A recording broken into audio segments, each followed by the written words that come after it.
All right, we're brewing beer today. So first step, we got 3 gallons of water in the pot here.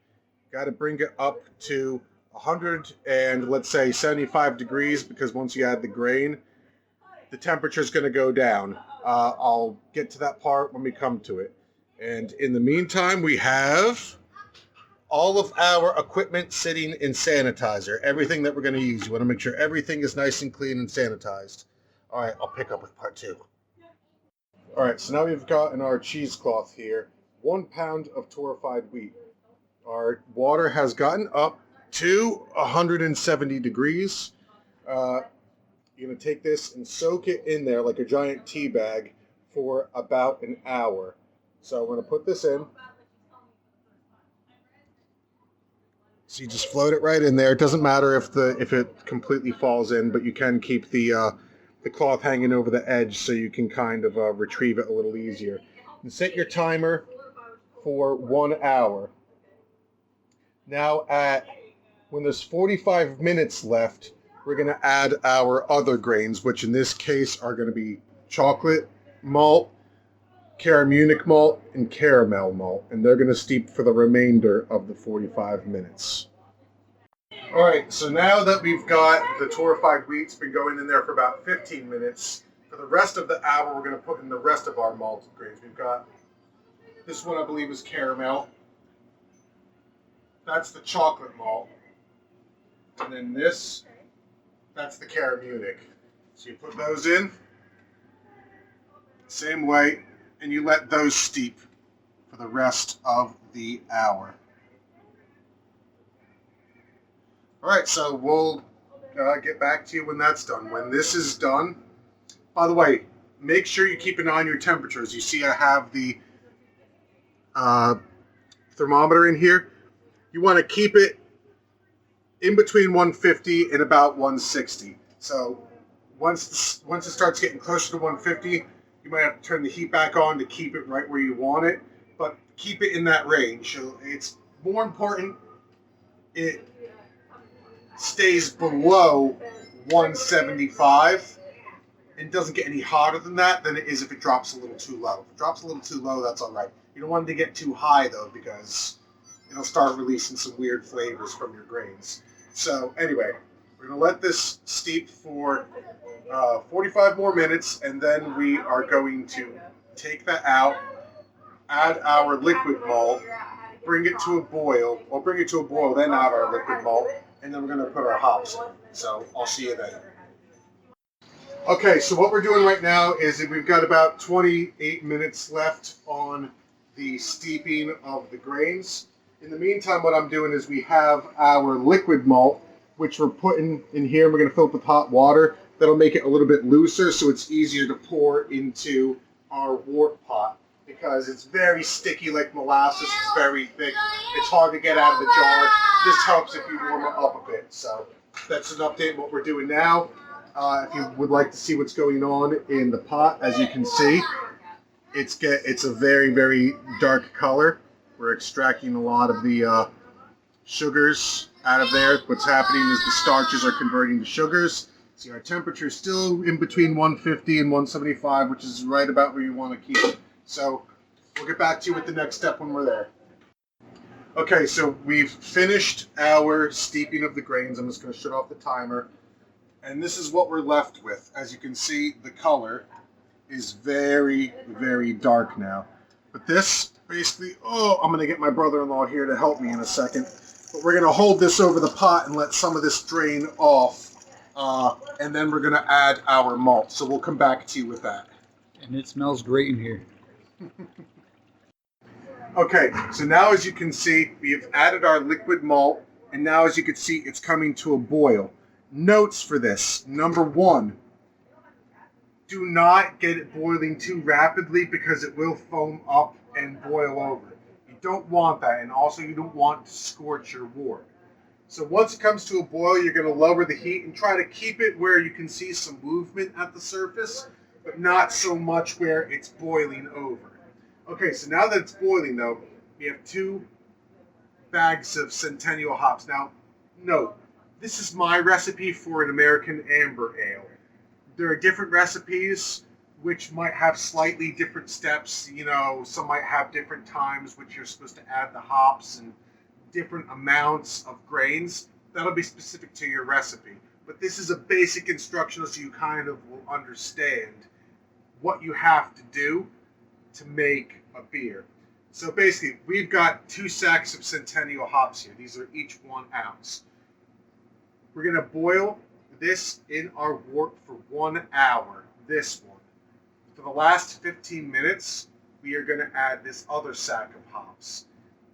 The first sack boiling for an hour, what that will do is impart some of the bitterness that's associated with hops. The last sack that we add for the last 15 minutes, that will add more of the floral notes that you associate with hops. Some of that brighter flavors, whereas this will turn into a much darker flavor. But these are both Centennial hops. There's a lot of different kind of hops. Sometimes some recipes will have several different kinds of hops. In this case, we're just using two 1 ounce sacks of Centennial hops. So we're going to set our timer for 1 hour. Oh, steam's getting in my glasses. I can't see. All right, so 1 hour. This is going in. Don't worry if the whole sack sinks in there because it's eventually going to get in there anyway. So remember, just keep this moving, but you don't want it to be so boiling that it overflows or so hot that it scorches your beer. You just want to keep it so you can see some, if you can come in a little closer, you can see that movement at the surface. You can see movement at the surface, but it's not so rapidly boiling that's going to foam up and overflow. And every once in a while, you just want to come and give it a stir. So we're going to let that go for 1 hour. When there is 15 minutes left on the timer, we're going to throw that second sack of hops in there. And then it will be time to take our wort, put it in our fermentation bucket, add some water to top it off to about 5 gallons, and then chill it. And after it's cold, then we'll add our yeast, and we'll get more into those steps as we get there. But for right now, we are going to wait 1 hour for this to steep, and when there's 15 minutes left, we will add our second bag of hops.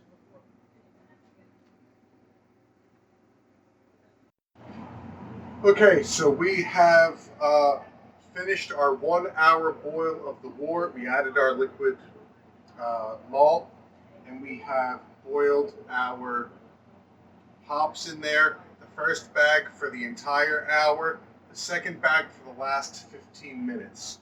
The first thing we're going to do is we're going to remove those sacks of hops. You can just discard them right now. I'm just going to throw them in this pot over here.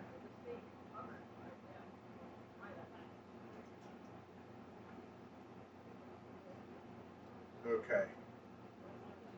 We've gotten rid of our 2 socks full of hops. Now what I've done is we've got our fermentation bucket, which I sanitized with 1-step sanitizer, which is the sanitizer I like. What I did is after sanitizing it, I filled it with 1 gallon of cold water. I got one of these gallon jugs, and I filled it up with water, which I then put in the fridge to get it nice and cold. Note, the water you're using is very important. If you have city water, don't use it because the chlorine or the chloramine is not good for the taste, and it might even kill the yeast. So you don't want to use that. I've got well water here that's of very good quality. Plus I have a secondary filter on it, so it comes out as good as you can get it. So now I put 1 gallon of very cold water in here. I'm going to take the wort, I'm going to pour it into the fermentation bucket, and then we're going to top it up to the top the rest of the way with the other 2 gallons of cold water that I have, equaling about 5 gallons. And then what we're going to do is we're going to take this whole bucket, and I've got cold water filling up in the tub. I'm going to take this whole bucket and submerge it in the cold water in the tub to bring the temperature down. Now they have special coils you could put in the wort bucket to bring the temperature down, but they're expensive. This method works as well. If you've got access to a lot of ice, you can put ice in the water as well. Anything you can do to get the wort as cold as possible. Once the wort gets around 60 to 70 degrees, then you're going to add your yeast. So that's what we're doing right now. So first of all, we're going to add our hot wort to the bucket and then get the temperature down as quick as we can. So I'll come back to you when we get to the next stage. All right, so now we've taken our gravity reading, and right now our gravity is just about right in between 70 and 80. It might be hard to tell. There you go. You can see it there. So we're right in between like 70 and 80. Now we're gonna let this ferment, and after it ferments and the yeast eats the sugar, it should get hopefully somewhere in that yellow range there. Which, let me see if the camera will focus on it. There you go. You see it says bottle there? It's about time when it's ready to bottle. But right now, so we know about how much sugar the yeast has to eat until it's ready to ferment. Really, that gravity reading is really for wine, but this beer has a lot of sugars in it from the malt and from the grain that we have boiled. So basically we have to know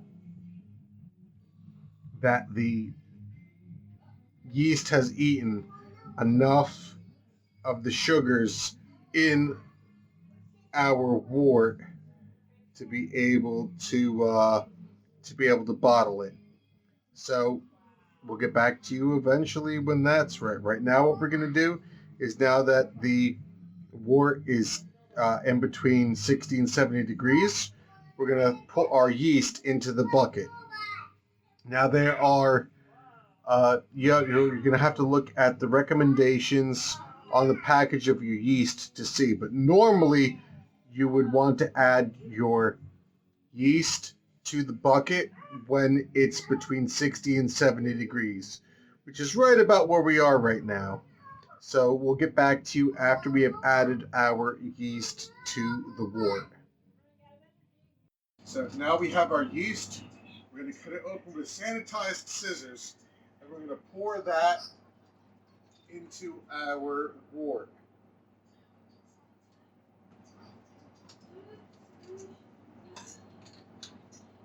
Here it goes.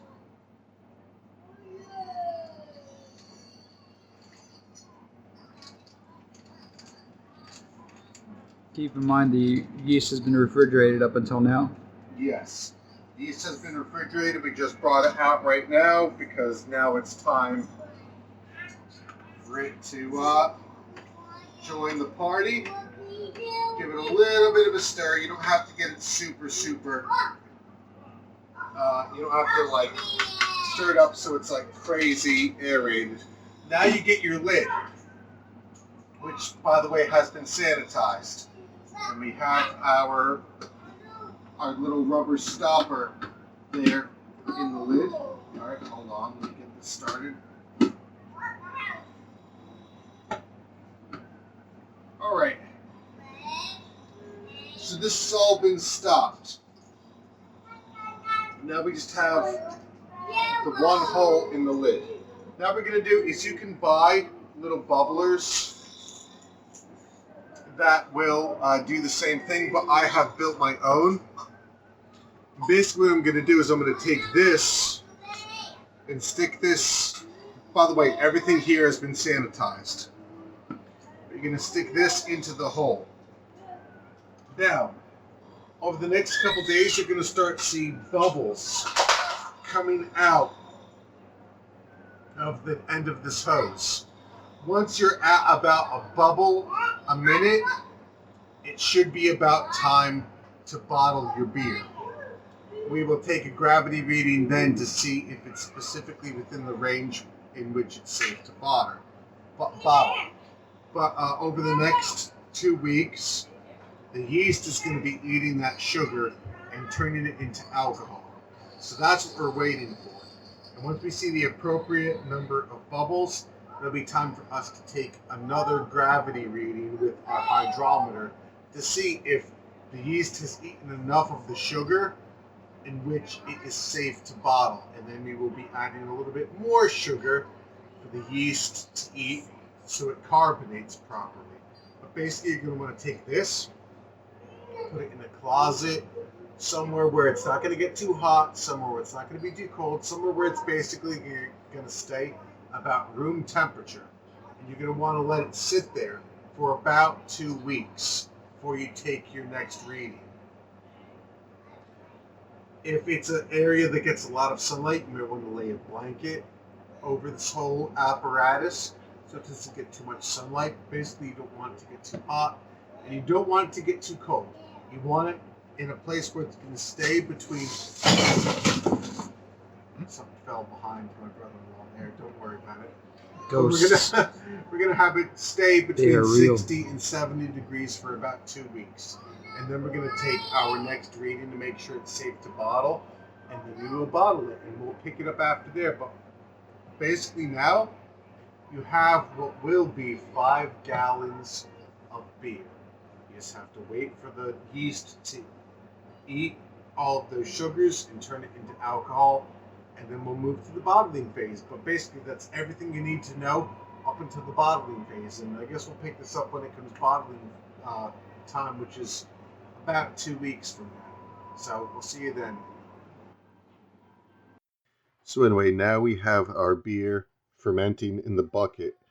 And this is my homemade bubbler. You could buy prefab bubblers that would just plug into that hole on the top of the lid, but this is the one I made. Works the same. As you can see, bubbles are coming out of the tube there. When you're getting about 1 bubble per minute, it should be close to done to fermenting, and then that's when you'll test it with your hydrometer again. But that bubbling means that the yeast is indeed eating the sugars and turning it into alcohol. I got it in the spare bedroom here because it's pretty cool in here. It doesn't get too hot, doesn't get too cold, and it's out of the way. People won't bump into it and stuff like that. So anyway, once there's about 1 bubble a minute coming out of here, we will be ready to move to the bottling phase. We'll test it with the hydrometer to make sure, but until then, it's just a waiting game. This will probably take about 2 weeks for it to be ready.